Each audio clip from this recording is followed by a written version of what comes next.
Princess Diana's funeral 20 years ago was one of the biggest televised events to date, with more than 750 million pairs of eyes watching it around the globe. Her death at the age of 36 on August 31, 1997 caused a ripple of grief and disbelief across the world, especially as it emerged she died in a car crash in the Pont de l'Alma tunnel in Paris, alongside her lover Dodi Fayed and her driver, Henry Paul. As the country reeled from her shocking death, officials turned their heads to the pressing need for a send-off fit for a royal, even if she was no longer technically part of the royal family thanks to her divorce from Prince Charles. Her funeral, held on September 6, 1997 at Westminster Abbey, was watched by thousands of mourners who lined the streets between Kensington Palace and Parliament to throw flowers on her cortege and weep as her casket passed on a gun carriage pulled by the Queen's Welsh Guards on horseback. 2,000 people attended the actual funeral service inside the Abbey,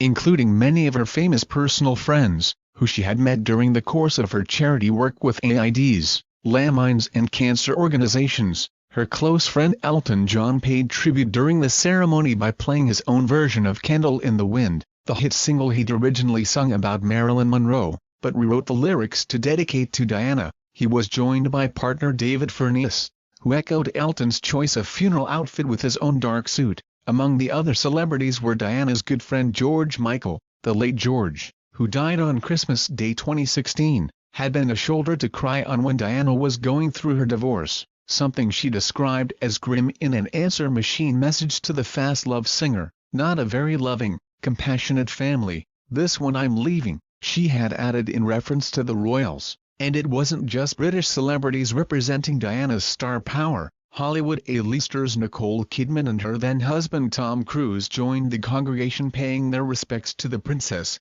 along with legendary film director Steven Spielberg. They appeared downcast as they chatted with Spielberg outside the Abbey ahead of the service, with Nicole wearing a black cloche hat. Iconic Italian tenor Luciano Pavarotti, who also counted Diana among his personal friends, arrived with his companion Nicoletta Mantovani, while Cliff Richard, a friend to the royals, also came to say his final goodbye. Other famous faces in the crowd included then Prime Minister Tony Blair, who gave the touching eulogy, and his wife Sherry Blair, and a youthful Hillary Clinton, wife of serving American President Bill Clinton, was photographed looking at the floral tributes left outside the church. Queen Elizabeth, who had faced widespread criticism for her businesslike demeanor in the days after Diana's death, also attended the funeral, having stood outside the gates of Buckingham Palace as the cortege passed and, in a rare step, bowed her head in tribute.